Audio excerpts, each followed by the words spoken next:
Saudari dan saudara yang terkasih di dalam Tuhan Yesus, marilah kita berdoa.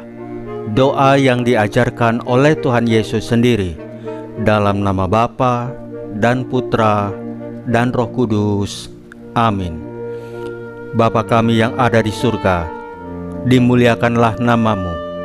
Datanglah kerajaanmu, dan jadilah kehendak-Mu di atas bumi seperti di dalam surga. Berilah kami rejeki pada hari ini, dan ampunilah kesalahan kami, seperti kami pun mengampuni yang bersalah kepada kami. Dan janganlah masukkan kami ke dalam pencobaan, tetapi bebaskanlah kami dari yang jahat. Ya Roh Kudus, hadirlah saat ini untuk memimpin dan membimbing kami dalam membaca firman Tuhan Yesus dan merenungkannya, sehingga kami dapat mengerti maknanya dan dapat kami laksanakan dalam hidup kami sehari-hari di tengah masyarakat kami. Pembacaan Injil Lukas bab 24 ayat 13 sampai dengan ayat 35. Perjalanan ke Emmaus. Pada hari itu juga, dua orang dari murid-murid Yesus pergi ke sebuah kampung bernama Emmaus yang terletak kira-kira 7 mil jauhnya dari Yerusalem. Dan mereka bercakap-cakap tentang segala sesuatu yang terjadi. Ketika mereka sedang bercakap-cakap dan bertukar pikiran, datanglah Yesus sendiri mendekati mereka, lalu berjalan bersama-sama dengan mereka. Tetapi ada sesuatu yang menghalangi mata mereka, sehingga mereka tidak dapat mengenal Dia.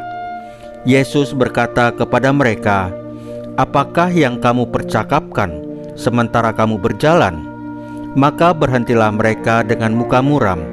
Seorang dari mereka, namanya Kleopas, menjawabnya, "Adakah engkau satu-satunya orang asing di Yerusalem yang tidak tahu apa yang terjadi di situ pada hari-hari belakangan ini?" Katanya kepada mereka, "Apakah itu?" Jawab mereka, "Apa yang terjadi dengan Yesus orang Nazaret?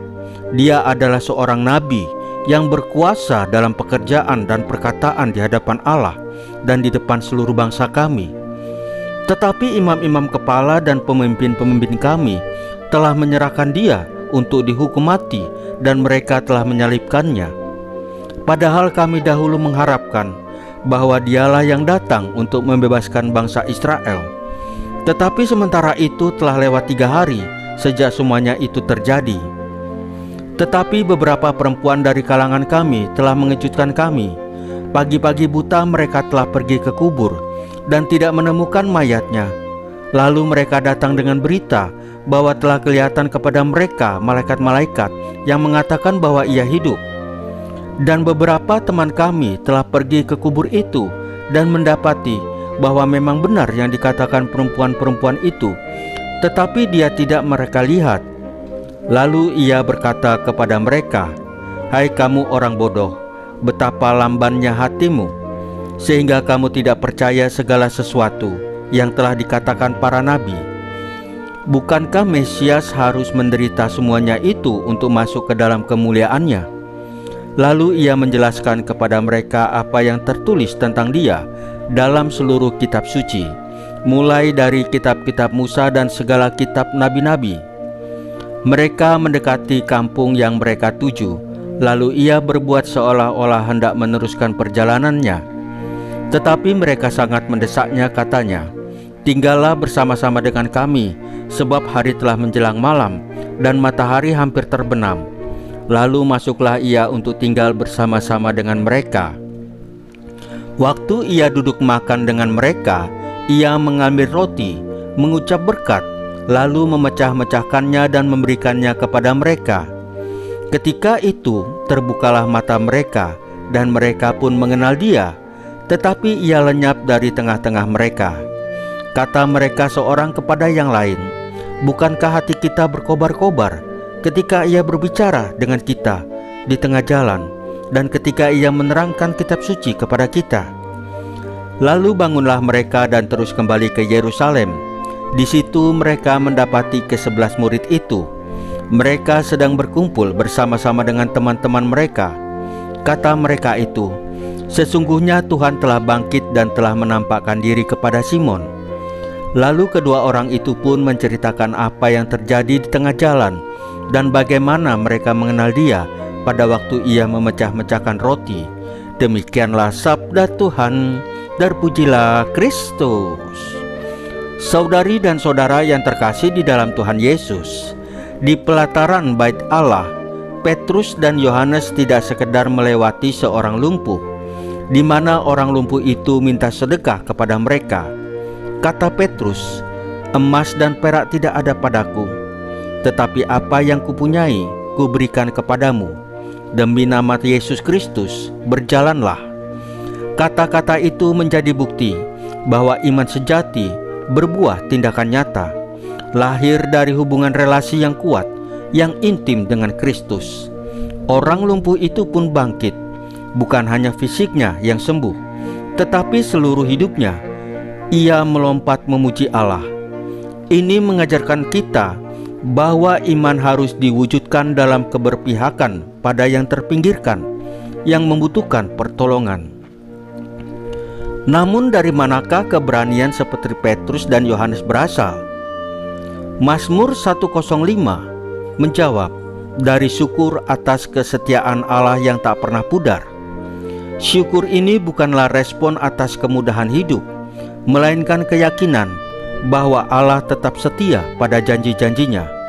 Seperti Israel yang dibebaskan dari Mesir, kita diajak mengingat karya Tuhan di masa lalu sebagai fondasi harapan untuk masa kini. Lalu bagaimana jika iman itu redup? Kisah Emmaus mengajak kita menyadari bahwa Tuhan Yesus selalu menyertai. Dua murid yang kecewa dan putus asa tidak menyadari bahwa Tuhan Yesus berjalan bersama mereka.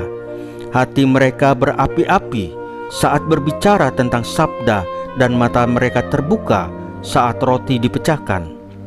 Di sini, Ekaristi menjadi titik terang. Persekutuan dengan Kristus dalam sabda dan sakramen mengubah keputusasaan menjadi sukacita, serta mengutus kita untuk bersaksi seperti murid-murid yang berlari ke Yerusalem. Saudari dan saudara yang terkasih di dalam Tuhan Yesus, marilah kita berdoa. Ya Tuhan Yesus, bukalah mata kami untuk melihat-Mu dalam pergumulan sehari-hari. Teguhkanlah hati kami dengan ingatan akan kesetiaan-Mu, dan penuhilah kami dengan keberanian untuk bertindak nyata sekecil apapun, sebagai wujud syukur atas kasih-Mu yang tak pernah berkesudahan. Salam Maria, penuh rahmat, Tuhan sertamu. Terpujilah engkau di antara wanita, dan terpujilah buah tubuh-Mu Yesus.